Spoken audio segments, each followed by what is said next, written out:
Welcome back to my channel for another video. This is 1950 Chevrolet truck that I've been working on, and I've published quite a few videos on it. So if you haven't seen any, go back and watch some of the videos to get caught up. But it's back in my shop. The engine seized up. Yep, I know, right? Well, we didn't have time. Well, the customer needed it back a lot sooner than, I had time to, take it out, drive it, shake it down, shake all the bugs out or whatever. It's a long story, with the engine. We pulled it out of basically it's a salvage or a scrapyard engine. Thought maybe that the transmission was the problem with the engine. And so, because it had a bad transmission, we had the transmission rebuilt. Transmission runs fine now. But now the engine seized up. The owner of the truck took it back. He got the truck back, and it was he drove just a few miles. It wasn't very many miles, and the engine oil pressure went low, and then it began to seize up. It started to run bad, and he got it back to his house, and it finally shut off in his driveway. He was able to push it into his garage. So what he ended up doing is he purchased another long block from JEGS. The long blocks from JEGS, you can go onto their website and see what they cost. So I'm not going to share any prices with you, but they weren't as expensive as you would think. They have a core exchange. You can exchange it out, and that saves you a few $100 if you have a core exchange. But so either way, that's what he ended up doing. It took him about 7 weeks, maybe, turnaround to, from the point that he ordered it to the point that it was delivered to my door, freight. But yeah, so getting an engine, or if you got an engine from a salvage yard, you might want to go through it, take it to the machine shop, get the heads checked, because this engine, I'll tell you a little history on it. We got it. It ran in the truck that we purchased. It ran good, but we didn't drive it because the transmission was bad. The oil seemed fine in the crankcase. We checked the dipstick, changed the oil, checked the oil, looked at it. I didn't cut the filter open or anything to see if there were, shavings in it. It probably should have, but the engine seemed to run fine. It wasn't smoking or anything. I put the HP tuner on it.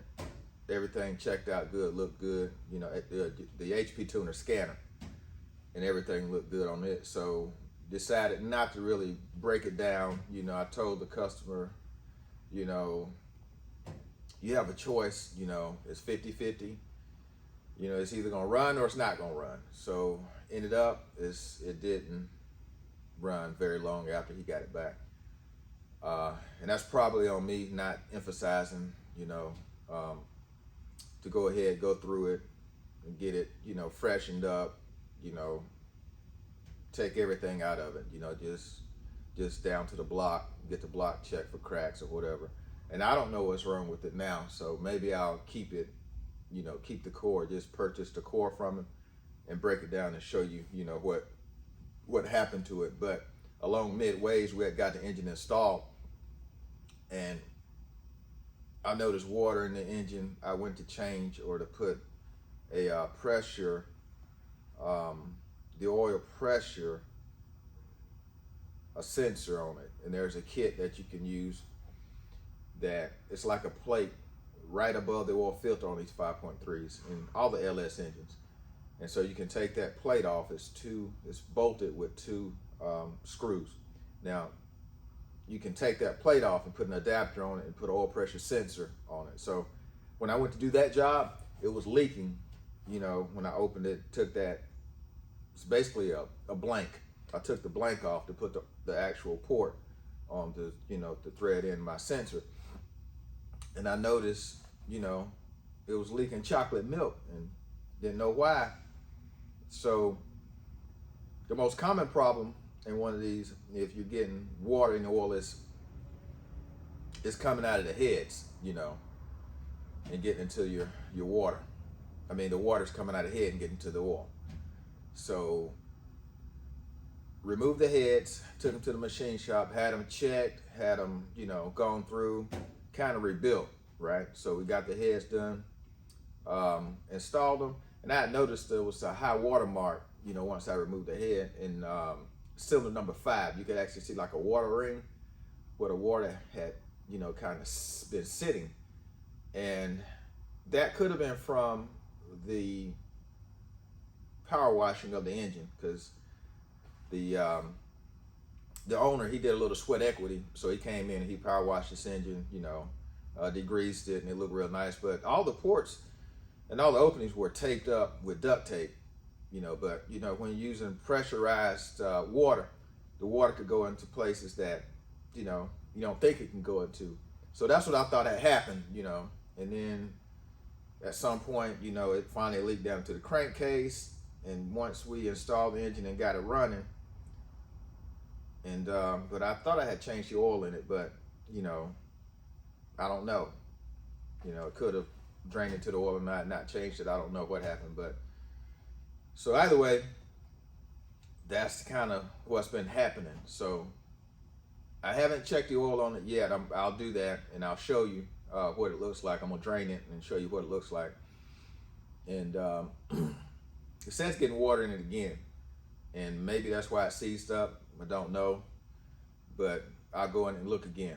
So, and I don't think it's the heads this time. It must be the block. So it's got to be the block that's allowing the water to get down into the oil. So I'm gonna take a look at that. But so that's basically I get you caught up to this point. So now we got to remove it and replace this engine with the one that we got from JEGS. And so that engine, you could take what you have and try to get it rebuilt, but being that we didn't know, if you got a cracked block, you're gonna have to have another block anyway. So why try to take it and spend the money getting a machine and do whatever else. The engine from JEGS is a long block, and it has the factory horsepower and a 12-month warranty. 12-month, I think 12,000 miles. You have to go to the website and look at them and see. But 5.3 Vortec, just a replacement engine. So that's the way to go to me. Probably should have did that from the jump, but we gambled to see if this engine would run, because 9 out of 10 they run out of the scrapyard. You might want to go through them and check the compression on them, and see what kind of oil pressure they're producing or whatever. But this was producing okay oil pressure, but I never did get it on the road, and get the revs up, under load. But the oil pressure just driving around the yard or whatever, and on the street, out in front of my shop, it held up. The oil pressure was okay. But he said that's what happened. He noticed the oil pressure went low, and then that's when things hit the fan. So either way, this is what I'll refer my future customers, people who want to, do these kind of projects, and they're on the fence about spending the extra money or time to, order the engine, from JEGS or wherever, and, wait for it to come, spending the money, and then getting it installed. I'm just gonna refer them to this video, say, look, this is what happened to this truck. You might want to go ahead and do, all the extra maintenance or preventive maintenance or whatever while you have the engine out of the truck, because it costs extra time and labor and money to get back in this engine, after everything's been assembled, because it's a tight fit. I got things fitting tight in here. They fit pretty tightly. So once everything's in, then you got to take it back out, and that's extra time. You might spend an extra, ratio wise, half the time if you do it while you already have the engine out, versus putting the engine back in and taking it back out and send it to a machine shop or waiting 7-8 weeks to get a new, crate engine that comes in.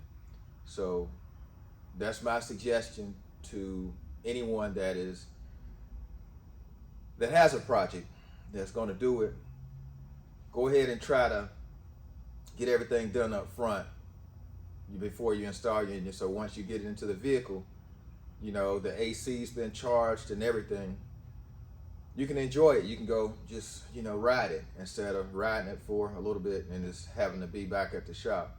Which a lot of that is, it's on me. I'll take it, and I'll take the comments that come with it. So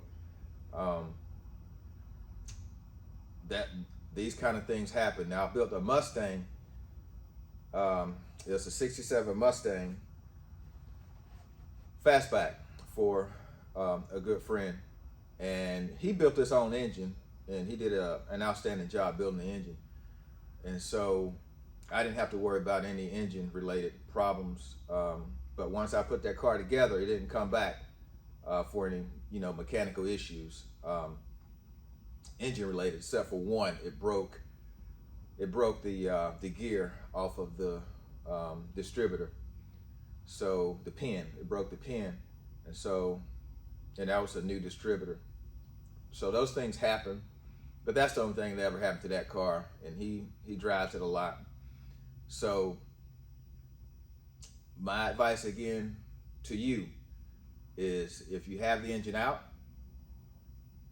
or you're in the preliminary stages of building and putting things together, and go ahead and let the engine go out to the machine shop, or get somebody to do it or whatever, check it for cracks, or go ahead and just get, like I say, a good fresh crate engine so it's ready to go.